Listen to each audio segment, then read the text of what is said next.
Hey everyone, thank you for tuning in to Right Side Broadcasting Network. We are live here at the River County Fairgrounds in Vero Beach, Florida. You just heard from a handful of incredible conservative speakers. Some of the largest takeaways from today's speakers, I'd say, was big tech censorship. That I think was really what nailed it home to me. I want to say thank you for tuning in. If you watched it, we had at one point on YouTube alone 7,500. This was during Marjorie Taylor Greene's speech. She absolutely nailed it. She was the first speaker of the day, and we just wrapped up around 4 hours later. So an incredible event. Thank you to our partners, MyPillow. You can check them out, www.mypillow.com. Don't forget to use code RSBN for up to 66% off your entire order. Not only do you save a ton of money with that promo code, but it lets MyPillow know who sent you, and then we're actually able to get a portion of those proceeds and sales back because they are so generous, and that's what helps fund us come to these things. We're almost entirely viewer funded, so we come to the events that you guys want to see. Keep sending us these events, and don't forget you can donate via our website at www.rsbnetwork.com/donate. Later today we'll be at live in Burbank, California, Tin Horn Flats, a restaurant that's under insane scrutiny from the government there in California. California, as some might say. Brian Glenn is going to be leading those efforts today out in Burbank, so be sure to tune in a little bit for that. We're also going to the border this weekend. We'll be there for about 3 to 4 days, and Monday we'll be live in West Palm Beach with the Club 45 dinner. If you're not familiar with that, General Michael Fund is going to be headlining that event, and you can find out more information by just simply Googling Club 45 West Palm Beach. We're going to wrap up here shortly, but first I want to bring in a special guest, and I'll let her introduce herself. We'll do a quick interview of her favorite speakers. We're going to wrap up and send this home. Hi, your RSBN debut. What's your name and where are you from? My name is Patty Willis. I'm from Stone Mountain, Georgia, and the mother of this lovely lady, Liz Willis. Hi, Mom. So this is my mom's first time agreeing to come on camera. Glad you could join me today. What did you think of the speakers today? Well, I have been invigorated. I had no idea what I was going to be experiencing, but I have found it to be very educational. I feel like you were standing up the majority of the speakers. You just kept getting back up to give standing ovation after ovation. I pretty much agree with everything that was said. I really couldn't find anything I didn't agree with. Did you have a favorite speaker, anyone that stood out to you in particular? Well, actually, probably Marjorie Taylor Greene. I knew I liked her, but now I love her. Me too. I think that was my biggest thing. I've never seen her speak in person, and I've really never sat down to watch an entire discussion, but she rocked it. She's also from Georgia. We're from Georgia. Exactly. So we're proud of our representatives. Also, I think she's going to go head to head with AOC and probably win that debate. So you're going to watch that? Look forward to that one, definitely. RSBN needs to cover it too. All right, we got a new reporter here, Patty Willis. Thank you so much. All right, you guys, with that, thank you, Mom. We're going to send it, we're going to wrap this stream up, but again, we'll see you later from California, and then West Palm Beach. I'll be here reporting live Monday morning. Thank you. God bless. Goodbye.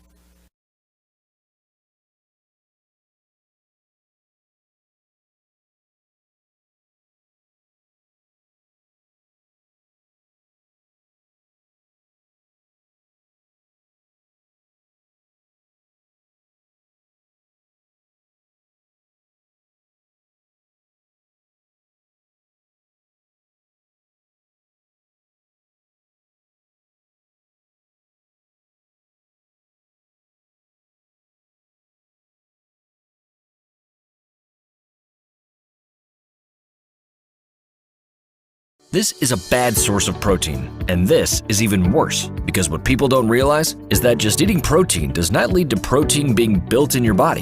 But what if you could get more protein than this 16-ounce steak without the calories and in a way that gives your body the perfect recipe to build muscle quickly? To find out how, we're going to show you the little-known science behind protein and why even things like protein shakes are based on a lie. If you'd like to stay strong and independent as you age, then listen to the story of my friend David Minkoff. David's a doctor. He's also a health nut. He exercises daily, he watches what he eats, and he uses anti-aging treatments like biooxidative medicine, bioidentical hormone replacement. So you'd think he'd have no trouble at all staying strong and youthful. But despite his health regimen, David noticed that he started losing muscle mass as he got older, and he couldn't seem to stop it. And even worse, he started getting more injuries when he exercised. One time he pulled a hamstring muscle and he couldn't get it to heal. He tried chiropractors, acupuncture, body work, and more. Nothing worked. Then he came across an amazing breakthrough. And that breakthrough changed his life forever, because within 4 weeks of using this formula, David healed his hamstring injury completely. Even more amazingly, he put on 12 pounds of lean body mass. And he did it without exercising anymore or changing anything else about his lifestyle. Now today, David's 70 years old, and he's in better shape than most people 30 years younger. His muscles are strong, his abs are flat and hard, his body fat percentage is only 8%, and he competes in Ironman triathlons. You've probably heard of the Ironman. It's a race that consists of a 2-mile swim, 112-mile bicycle ride.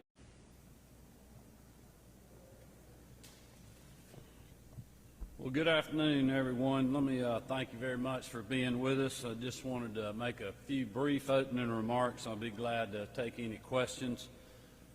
I'm here today supporting my friends and hard-working Georgians at Home Depot and any other Georgia company that's being boycotted by people that are not telling the truth about Senate Bill 202, our Elections Integrity Act.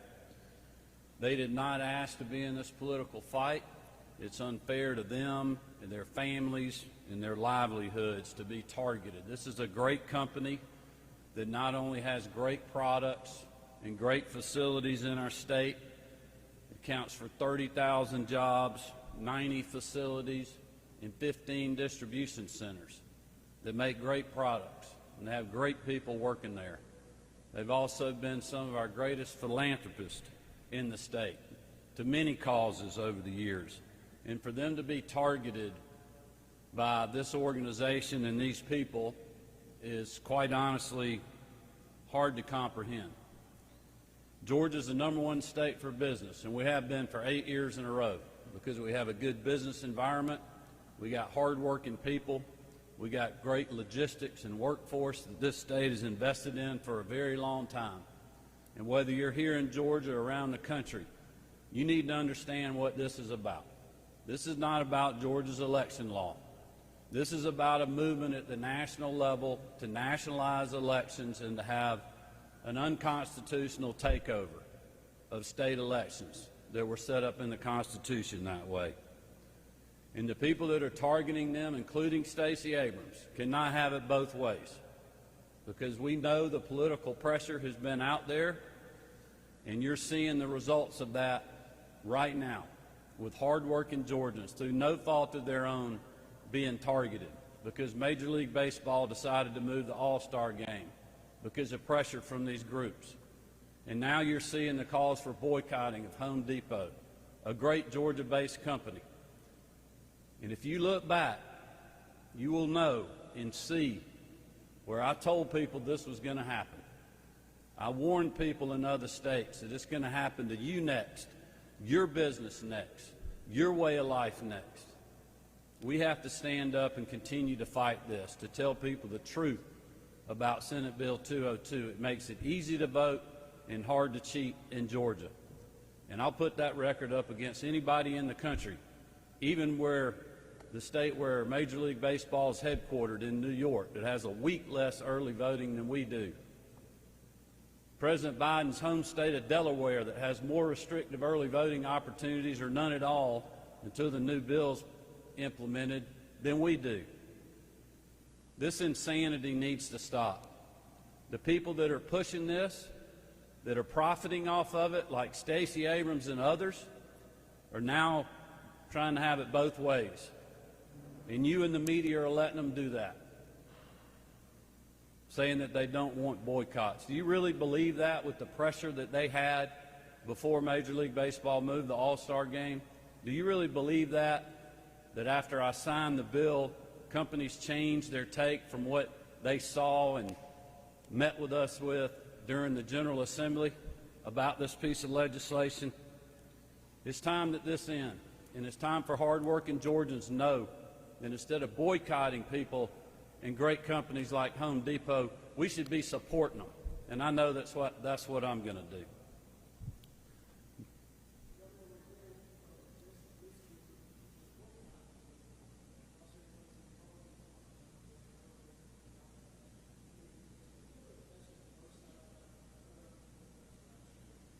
Well, I know there's been a lot of people obviously targeting boycotts, certainly from the groups that are here in Georgia and doing what they're doing to Home Depot. I have not called on any boycotts. I think that's for the consumer to decide. In many ways, that just hurts hard-working Georgians that work for these great companies when they have their leaders making these decisions. In some ways, I think that's a little bit unfair for us not to support the Georgia worker. That's certainly what I want to do. Am I frustrated? Yes, I am. I am frustrated with some of these companies that have been outspoken and really have not identified one single problem with the bill other than to make a broad-based statement.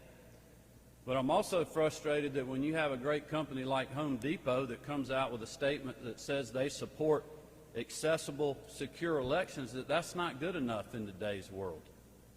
And that is exactly what I warned against. Nothing is ever good enough. If they get one thing, they're going to come for something else. And that's what should scare all Georgians and all Americans, quite honestly, if we let this continue.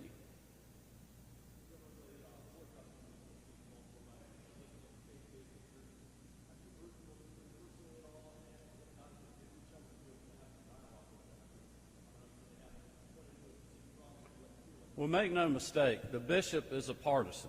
You know, I'm sure he's a believer like I am.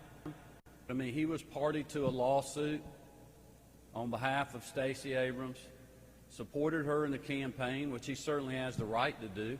But to act like this is some broader mission for the greater good is not true. It's not factual. I mean, there is a political agenda here, and it all leads to Washington, D.C. You know, they're using what happened in Georgia to pressure companies, and that the way they can get through this and to stop this is to support H.R. 1 or S.R. 1, which in my opinion is an unconstitutional mandate.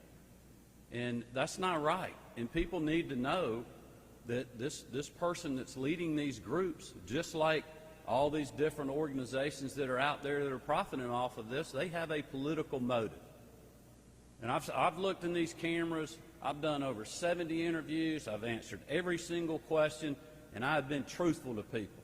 And I've told them, somebody is lying to you about SB 202, and it is not me.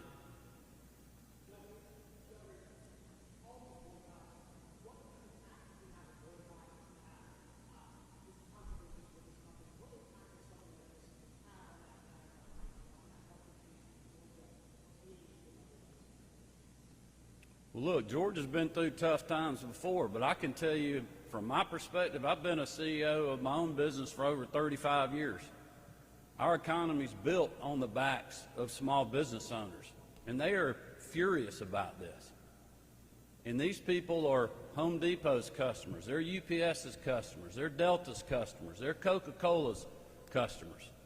So I would encourage people to really think about the broader picture here. If anything, for our business environment, as I said earlier, Georgia's the #1 state in the country for business. We have a great business environment here, and that is going to continue. We have a great workforce here.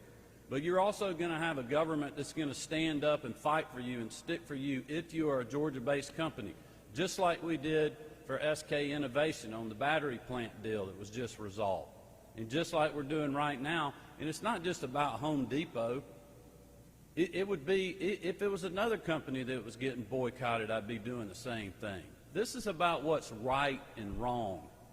I mean, the state of Kentucky just passed an elections bill that was just raved about in the national media because it had bipartisan support. They're getting early voting for the first time in person for 2 days. We have 17, 19 if you opt in for the 2 Sundays that you can now. I mean, it is insanity what's out there. That it's okay for Delaware and New York and even states like New Jersey where CEOs have been critical of our legislation that has more restrictive things that than we do, yet they're calling on Major League Baseball to move the All-Star game from here. And that's wrong. And it's not true. And people need to understand that.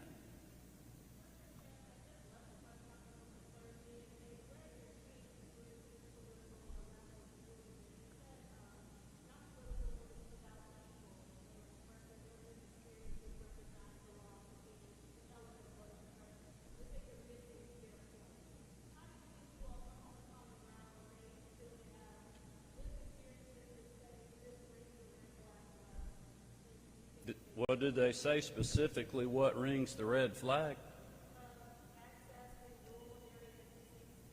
Okay, well, this bill adds voting hours for 134 of 159 counties by bringing parity to when polling locations have to be open. So it's providing more opportunities in rural Georgia to be able to vote under this current legislation.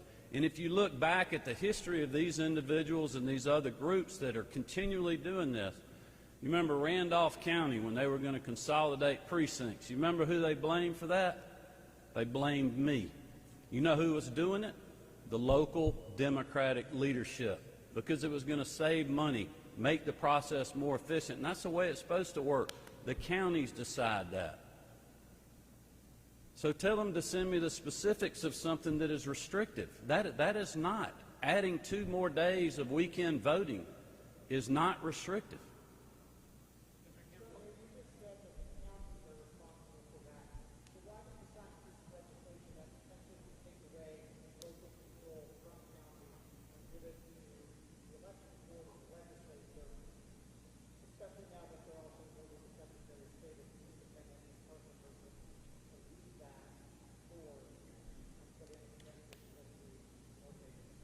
Well, first of all, there's got to be cause for that, a reason, a breaking of the law or election rules that the county did. It would have to go through a process that's set out within the law that the bipartisan state election board would handle. The new member of the state election board replacing the Secretary of State would be a nonpartisan member. So you're taking a partisan person out of a position and putting a nonpartisan position in on something that, quite honestly, the legislature and many other people in our state have grown very frustrated with county elections offices that have long lines, you know, that are not running efficient elections, that have continuous problems. And this is not something that's going to, you know, happen every day. It's going to be a hard process to go through. It is only temporary. We do the same things in Georgia with school systems that are in that same boat. In fact, Governor Deal did that, replacing an entire school board because of dysfunction. So I think that is well thought out in the bill. I certainly support that. I know the Secretary of State has a little bit of different opinion about his position on that, but regardless, I think the process, whether it was the Secretary of State or this new nonpartisan member, is still a good process to hold the counties accountable and make sure that they are running secure, accessible, fair elections.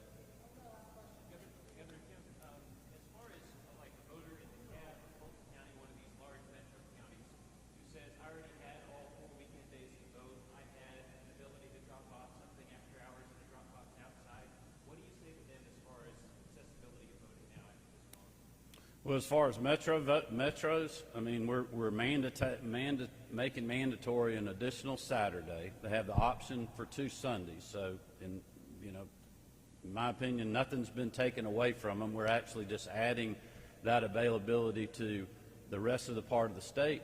And I would tell them on drop boxes to really understand what is happening here. Drop boxes were never in the law. The General Assembly that does legislation in Georgia that I sign or veto has never weighed in on drop boxes. That was done by emergency rule by the state election board because of the public health state of emergency. So if we hadn't had an election board, there would be no drop boxes in the next election. And the General Assembly felt very strongly that they need to weigh in and say, all right, if we're going to have drop boxes going forward, this is how we need to have them. This is going to be the process. This is how you secure them.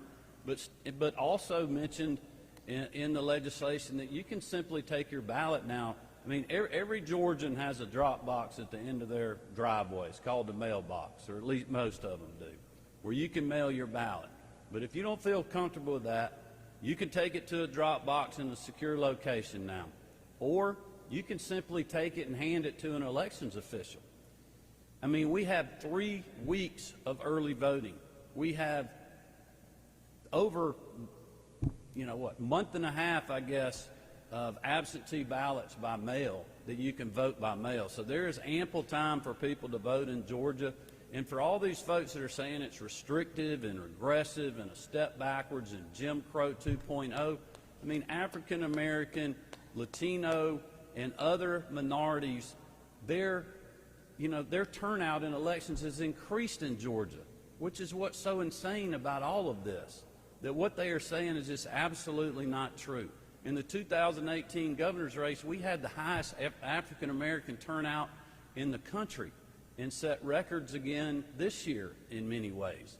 So this bill, as I said, makes it easy to vote and hard to cheat, and no one, no matter what political side of the aisle you're on, should be boycotted on that behalf. Thank you, Governor. Thank you.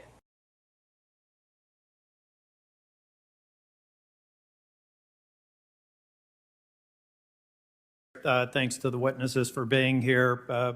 Speaker Pro Tem Jones, thank you for your leadership in the Georgia legislature. I know a little bit about Georgia. Both my kids were born there. I lived in Atlanta. I got a lot of family down in South Georgia. Over the past several weeks, I've heard a number of reports. I've also heard several comments today that seems to me that we're not properly characterizing many of the aspects of Senate Bill 202. What would you consider to be some of the more blatant mischaracterizations that you've heard today or that you've heard reported in the press? Well, thank you, Senator Tillis. Well, it would take me quite a while to go through the ones today, but I'll just go through a few of the most recent ones. No ID is surrendered to vote absentee. The exact same voter ID requirements that are in law and have been in law to vote in person are now simply going to apply to absentee voting. Ms. Jones, how does that, Ms. Jones, if I may, how does that work? If you go to a poll location, they ask for an ID, you have a government issued ID or I guess other acceptable forms of identification. How does that mechanically work in a absentee process? Are they copied and submitted with the ballot? How does that work? No, sir. If one has a pen, a ballpoint ink pen, and you can take the number on your driver's license or the number on your free voter ID, or I might add, I would like to clarify, someone said a utility bill couldn't be used. You could use any one, if you do not have one of those two, which 97% of Georgians do, you can submit a copy of a utility bill, for example, one of the federally allowed forms of ID. This is not a hardship. And so, Ms. Jones, I just want to be clear because I got a lot of other questions I want to ask you. Okay. So when we hear people talking about an unreasonable requirement, in North Carolina, I think our driver's license number is somewhere around 8 or 10 digits. So you're saying That's provided right. that you have a writing instrument and you can write down 10 or 12 digits, let's say yours is a little bit longer, then you've satisfied the ID requirement on the absentee ballot? Yes, sir, that is true. People said that, I think it was Ms. Abrams that said she focused on the 9 to 5 window Yes. for voting. It sounds to me like in the law that was more or less established as a floor, and that you provided the options for local boards of elections to do 12 hours, 7 to 7 voting. Is that correct? That is correct. We had 134 states that offered fewer hours than 9 to 5. And so it is expanding the number of hours available for early voting. How in about most counties. the assertion that was mentioned by one of the other witnesses, I can't recall who it was, that said that providing water to your elderly parents or grandparents could get you in jail? Is that a part of this bill? No, sir. Just as has been in long time current law and is in most states and probably your state, there is a protected distance that was frankly being gained and manipulated during the last 2 election cycles by activists and candidates handing out items of value, sometimes with their logo on it. And this simply puts right. So it's another mischaracterization. That's what I mean. All this stuff is mischaracterization. I think it's important to point out that in Georgia, you have just under 4 weeks of early voting. Is that correct? We have 3 weeks of early voting, which is quite expansive. Okay, and that includes Saturday and Sunday option. Is that correct? It mandates 2 Saturdays in Senate Bill 202. Previously, only 1 Saturday. And the option for Sunday voting. And two Sundays are absolutely available. And only Magistrate, Senator, only 16 counties utilized Sunday voting in 2020. Yeah. But all 159 counties are able to utilize it if they so choose. Is the provision for drop boxes driven more by the logistics of where you can secure the drop box to prevent tampering? What was the yes, witness said you went from 90 to 24 in Atlanta, Fulton County area. Was that just based on the numbers are somewhat where you could have secure different drop from that. boxes? I live in Fulton County and there will be sufficient drop boxes, but we never had drop boxes before 2020. Yeah. They were purely put in place by the state elections board out of social distancing concerns. Well, I certainly am optimistic we won't have social distancing concerns at the time of the next general election, but should we have them?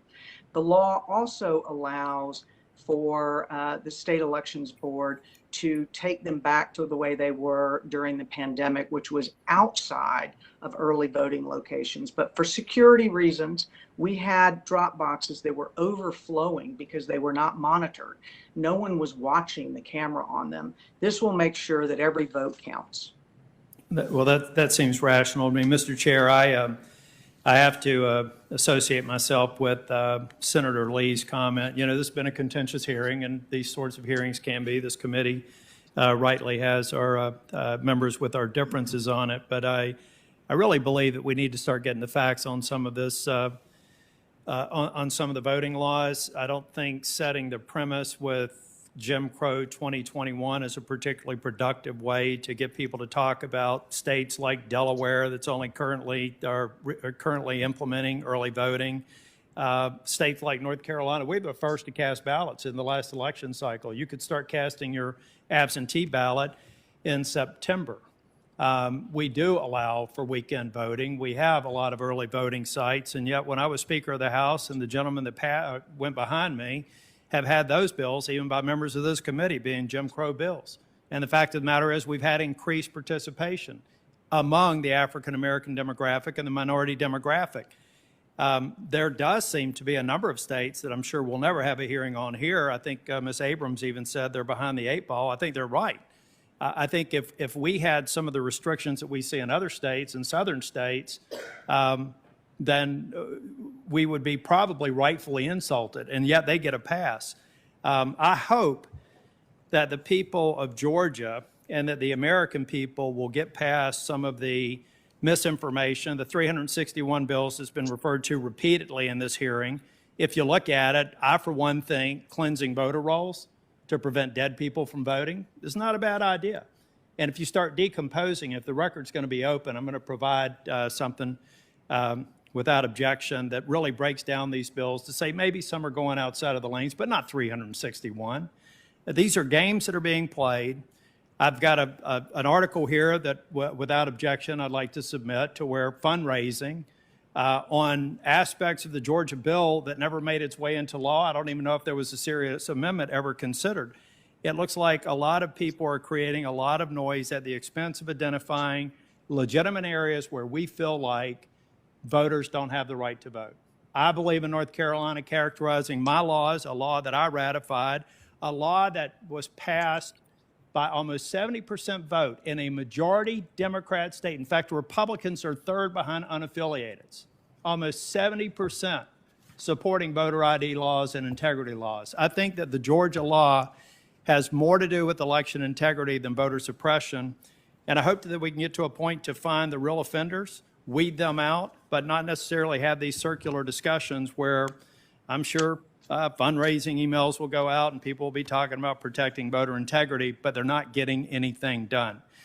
Speaker Pro Tem Jones and the rest of the witnesses, thank you for being here today. Thank you, Mr. Chair. Thank you, Senator. Thanks for everyone for participating in this. Yes, Jim Crow 2021 is a provocative.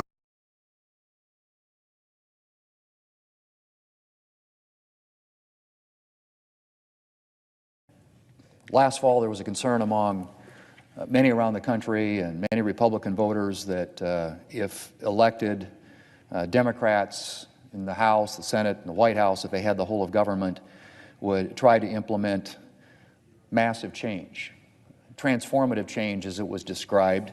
And there was a consistent view articulated by Democrats and other places around the country, oh, that'll never happen because Joe Biden, after all, is a moderate. And these ideas are crazy ideas. Nobody would ever do some of the things that are being talked about. Well, Mr. President, I have to say that pretty much everything that was predicted is now coming true, at least as it pertains to legislation that is being advanced by Democrats here in the Congress and by the White House. Starting, of course, with the massive amount of spending, the massive expansion of the government. We saw that with the coronavirus relief bill, which ended up being about $2 trillion, that on top of the $4 trillion that Congress, in a bipartisan way, last year had put toward coronavirus relief. Much of that $2 trillion, in fact, most of it, about 90% of it, didn't have anything to do with the coronavirus. Only about 10% of all that spending of nearly $2 trillion was actually related to the coronavirus. Most of it was other things that Democrats had wanted to fund that's been on their wish list, if you will, for some time, and an expansion of government. Well, if that weren't enough, there's now talk of a, quote, infrastructure bill, which would spend on the order of another $2.5 to $3 trillion. Again, much of which is unrelated to infrastructure. And if you define infrastructure simply as roads and bridges, things that most people think of infrastructure, the number that's been used is 6% of that entire bill is about infrastructure. Now, if you add in broadband and a few other things, it gets slightly higher than that, but the point is most of the spending in this bill is unrelated to infrastructure. It's another $2.5 to $3 trillion expansion of government, new spending, financed some with tax increases, but a lot of it just adding to the debt, just putting it on the credit card and handing the bill to our children and grandchildren, something that's been routinely done around here for a long time. And so, Mr. President, what I think people should find concerning is that the worst fears predicted about what the left might do if in charge of this country are in fact coming true. And much of this new spending, and by the way, the infrastructure bill is a first installment. There's another bill to follow, we're told, that would include more trillions in spending dealing with other issues, including health care. So you've got this massive expansion of government, massive amount of new spending, unprecedented, truly unprecedented in history, coupled with massive tax hikes, also unprecedented. What's being talked about just in the first infrastructure bill is over $1 trillion in new taxes. So the taxing, spending, borrowing patterns that we predicted would happen are in fact coming true. So add to that, Mr. President, other things that were suggested and proposed throughout the fall, the course of the campaigns and subsequent to that, included adding D.C. as a state. So adding D.C. as a state it's going to pass the House of Representatives. I'm not sure they're voting on it today, but it's either been voted on or will be voted on. It will pass the House of Representatives. That's a very, very serious proposal, which dramatically changes the United States Senate and I believe what the founders intended with respect to the District of Columbia. And then you add to that legislation that has already passed the House, is being contemplated being passed here in the Senate, that would federalize elections in this country, that would codify ballot harvesting, that would ban voter ID, photo ID, something that I think most Americans think is a very wise thing to do when it comes to election integrity, to make sure that people who are voting actually are who they say they are. Voter ID is a pretty important part of that. It would have the taxpayers finance, publicly fund campaigns in this country.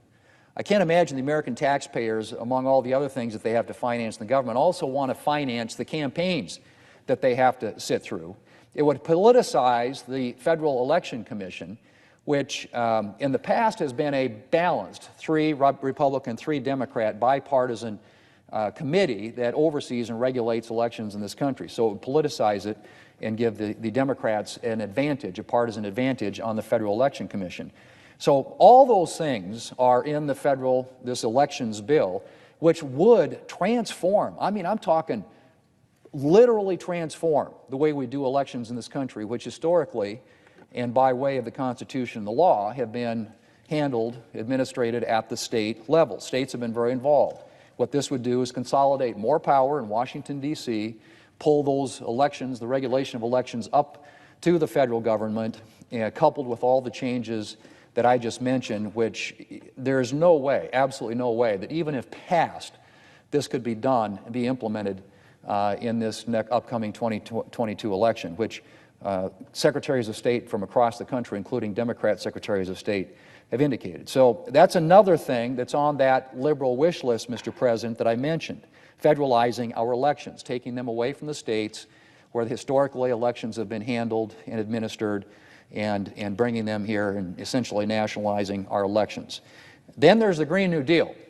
The Green New Deal is, I believe, being introduced again today by a number of Democrat senators and House members, something again that would completely change the way that we fuel our country in ways that would drive up dramatically the cost that an average consumer in this country, average family, what they would have to pay for energy, done through mandates, regulations, heavy-handed government requirements, as opposed to incentivizing some of these things that I think we all agree we should be doing when it comes to cleaning up our environment. But, Mr. President, the Green New Deal is opposite of that. The Green New Deal is a government, Washington, D.C., mandate, requirement, heavy-handed regulatory approach to that issue, and something that has struck fear in the hearts of literally tens of millions of Americans since it began being talked about only a few years ago. So those are just a handful on the list of what I would call horribles that the left has been advocating for some time in this country. All of these things could be accomplished if the Democrats were able to follow through with another thing that they said they would never do and are now talking about, and if they had the votes would do, and that is to do away with the legislative filibuster, which is a feature of our democracy that goes back literally 200 years to our nation's founding, and something that has ensured through those years that the minority has a voice in our policymaking process, that there is an opportunity for both sides to collaborate, to compromise, and to ensure that there isn't majoritarian rule. The founders were very firm about that idea. They thought there needed to be checks and balances against that. And the legislative filibuster has provided that for 200 years. And it's something that, even though Republicans were asked repeatedly during the last 4 years of the Trump presidency by the president himself to get rid of the legislative filibuster, we refuse to do that because we believe it is essential as a feature of our democracy and something that protects the minority in this country, the minority rights, the voice of the minority in our policymaking process, and ensures that we get solutions that ultimately are durable over time because they have been negotiated in a way that requires the input from both sides of the political equation. Well, Mr. President, that is something that has been sacred, so sacred that even despite the fact that President Trump on 34 different occasions, asked Republicans, or probably more, I would say ask would be a gentle word, but essentially said Republicans in the Senate need to get rid of the legislative filibuster. Either did that by tweet or by public statement. Clearly something that he believed was a priority in order to implement his agenda. We resisted that. We resisted that even though we would have benefited from it on numerous occasions when it came to moving legislation through the Senate. So for the past 6 years, we've had the majority. For the past 4 years, we've had the presidency up until January of this year.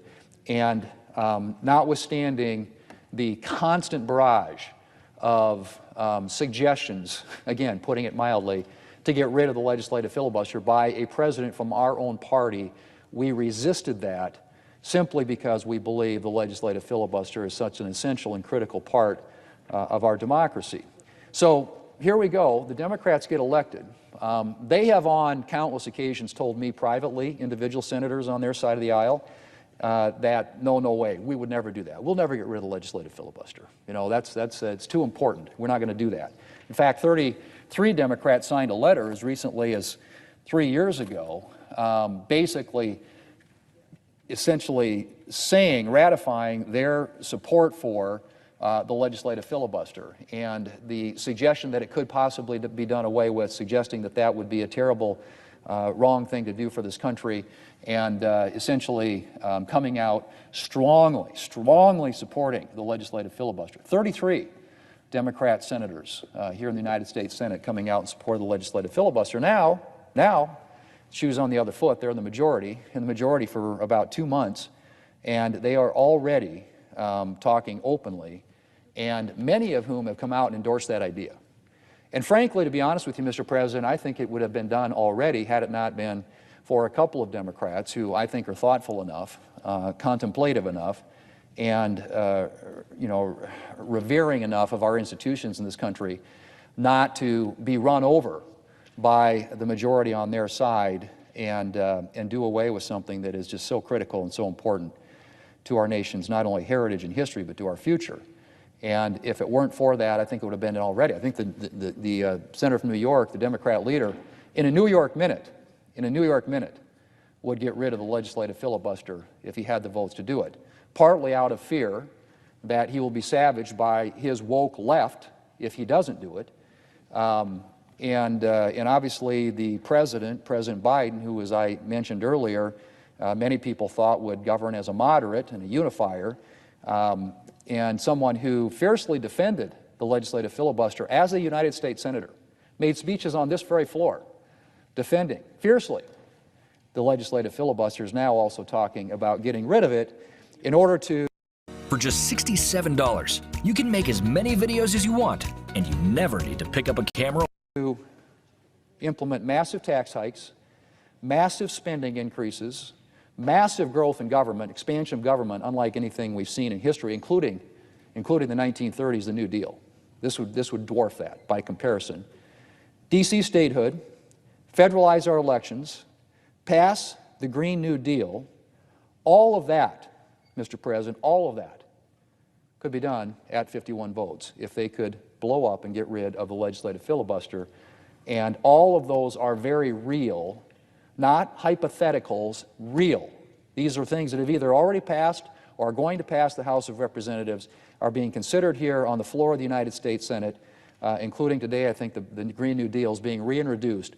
These are legislative proposals that are so far out of the political mainstream in the things that they're contemplating, it's hard to believe. But just as an example of the impact that these tax increases could have, you look at what the tax cuts that were passed, the Reform Act that was passed in 2017, was doing in terms of the economy and the benefits that it was having across all sectors, demographic sectors in this country.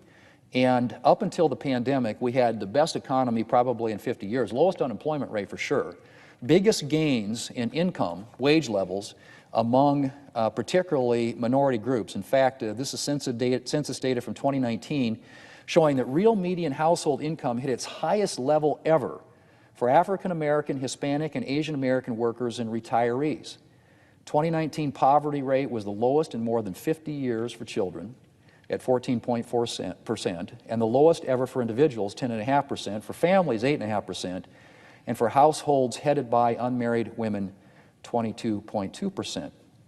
More impressive is that even after 10 years of economic expansion, the 2019 gains shattered all records as real household income leapt by $4,379 in 2019 alone, 13 times the average annual gain since data were first collected. So the tax policies that we have in place, Mr. President, are working. And there have been record income gains, especially among lower income Americans. The poverty rate, as I mentioned, plummeted 11% in 2019, the most in 53 years. Things were moving in the right direction. And so the question is if it isn't broke, why fix it? And why would you go and increase taxes in a massive way at a time when the economy is growing and expanding and creating better paying jobs? And what I would argue, Mr. President, is that the best solution for anybody in any income group, across any ethnic group, for improving their standard of living, their quality of life, is a growing, expanding economy that's throwing off better paying jobs and higher wages. That's what raises the income level. That's what lifts the boats, Mr. President, for every American. And that's what we ought to be looking for.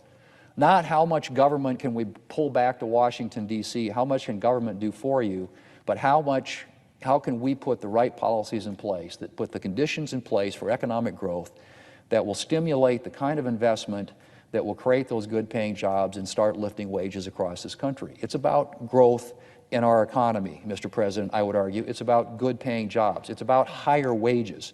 That's what our arguments here ought to be about. And instead, right now, we're talking about growing government and increasing taxes and reversing what I would argue is a lot of the progress that I just mentioned, that from 2019 U.S. Census Bureau data. So, Mr. President, why would we go back on the great progress that has been made, and why would we start to contemplate some of these suggestions that I mentioned? There's our holy crap. It's beautiful. From the tax hikes, the spending increases, the federalizing of our elections, the Green New Deal, repealing the filibuster, which again would consolidate more control, more power in the hands of a few people here rather than keeping it distributed. And it would consolidate more and more power in Washington, D.C. And that kind of brings me to the topic for today, which is on that list of horribles and things that would undermine the integrity of our political institutions in a way that these other things would as well, but I would say on a much, much higher, much expanded level. And that is packing the Supreme Court, which again, people thought was a hypothetical. That was one of those things. Now those guys down there, those Democrats, they're not that crazy. There's some moderate Democrats out there. There's some people who would stand up in the way of that and keep something that crazy from happening. Well, it didn't take very long. It only took a week, Mr. President, just 1 week after President Biden established his commission to study court packing and other ostensible Supreme Court reforms. Democrat members of Congress in both houses have introduced legislation that would actually pack the court. This is no longer a hypothetical. This is colleagues on this side of the aisle, Democrats in the House of Representatives, that are openly advocating packing the Supreme Court in the form of legislation. And not just, adding a couple of members, adding enough members to give them a majority. To give them a majority on the United States Supreme Court. Now, many people are probably wondering what the crisis was that precipitated this legislation. A crisis so grave that these Democrats couldn't even wait for the results of the President's stacked commission. President Biden's commission, which is stacked with Democrats to give them the result that they want, is supposed to report back in somewhere, a time frame, I believe, about 6 months. They couldn't even wait for that. They had to introduce a bill that would pack the court. So why do they have to do that? Well, I'll tell you. The crisis that requires us to immediately add 4 additional justices to the Supreme Court after 150 years of the court at its current size is that a duly elected Republican president was able to get 3 Supreme Court nominees approved. Apparently, by confirming a duly elected president's Supreme Court nominees, Republicans stole the court's majority, which I guess apparently rightfully belongs to Democrats, and in doing so, quote, politicize the Supreme Court and threaten the rights of millions of Americans, end quote. And that's from the Democrat statement about why they have to pack the courts now. This legislation, the bill's Senate sponsor says, and I quote, will restore the court's balance and public standing and begin to repair the damage done to our judiciary and democracy, end quote. That from the Democrats' sponsors, his statements with respect to this legislation. Necessary to restore the court's balance and public standing and repair the damage done to our judiciary and democracy. Well, Mr. President, there's only one problem, of course, and that is that this supposed crisis of confidence in the Supreme Court doesn't actually exist. A majority of Americans approve of the job the Supreme Court is doing. The Supreme Court's approval rating actually increased over the course of the Trump administration. If the junior senator from Massachusetts, who's one of the sponsors of this legislation, is looking to address a crisis of confidence, perhaps he should take a look at Congress, whose approval rating is consistently far lower than that of the Supreme Court. The real crisis, Mr. President, the real crisis we're facing is not a crisis of confidence in the court. It's that Democrats are apparently willing to do long-term damage to our democracy for partisan gain. Yes, Democrats are being hypocritical. And yes, their court-packing proposal is outrageously and transparently partisan. But more than that, it's dangerous. Because Democrats' court packing would eliminate public confidence in the nonpartisan character of the court.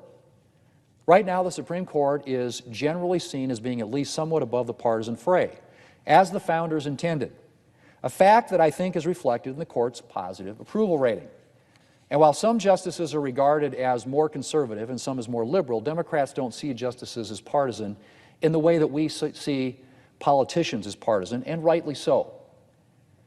I can think of more than one significant case where supposedly conservative justices have sided with the court's liberals, and there are plenty of cases where all of the Supreme Court's justices have ruled unanimously.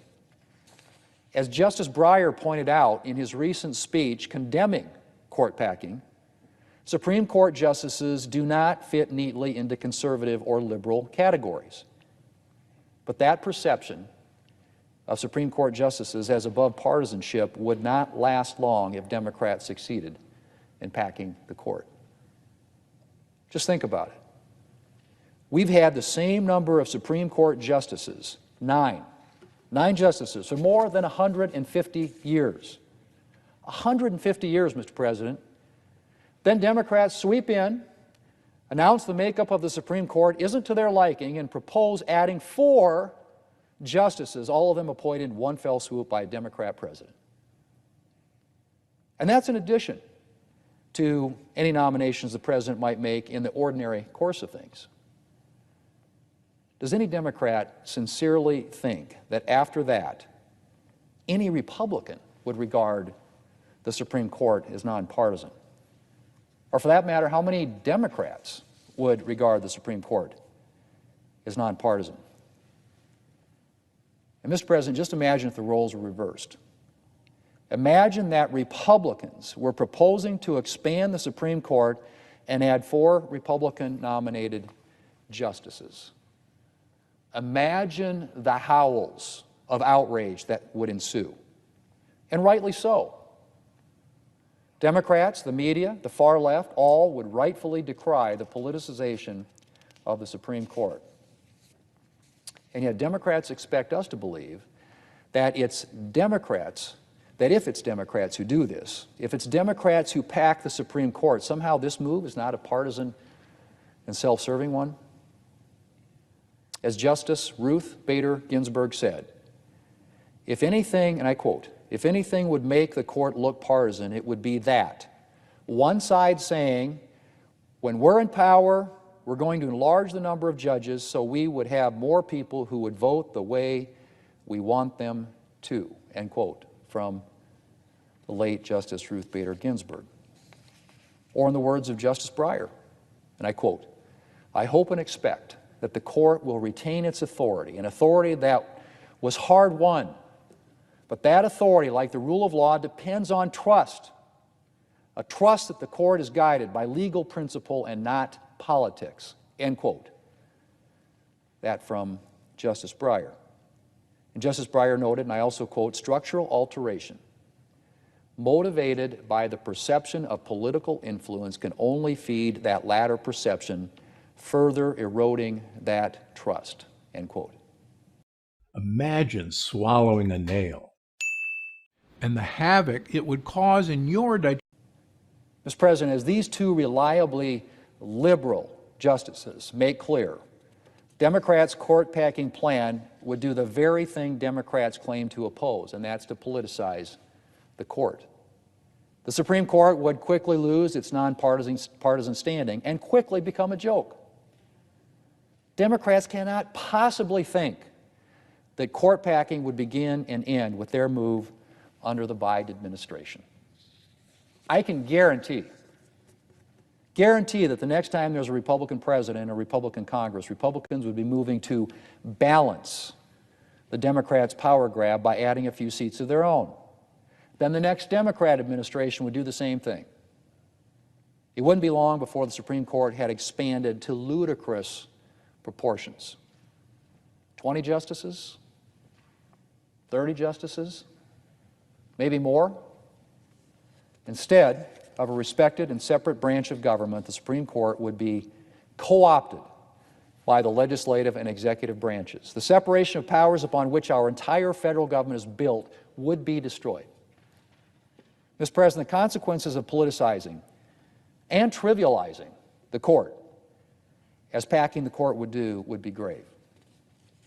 If Americans don't respect the court, they will have little reason to respect the court's decisions or regard them as either definitive or binding.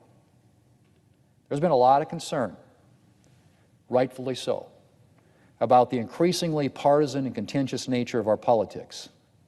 Politicizing the court by packing the court would further inflame partisan division and lead to increasingly bitter and dangerous friction in our society.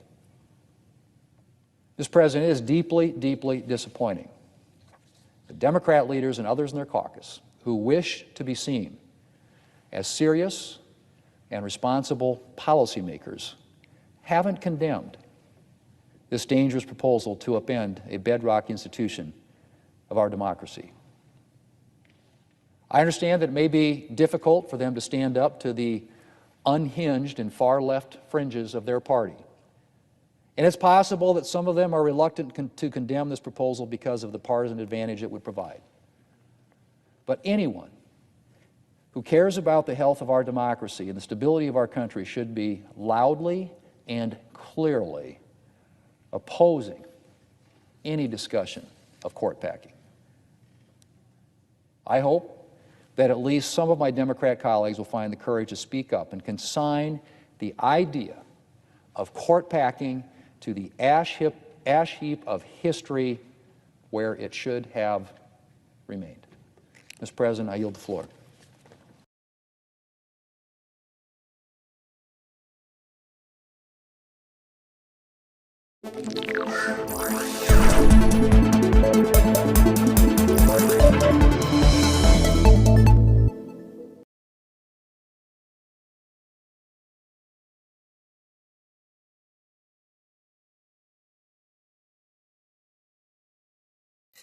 This afternoon, and thank you, Senator Lee, for working with me and our two staffs together on this hearing.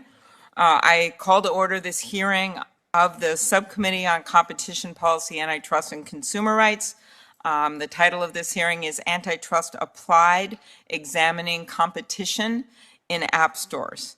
I welcome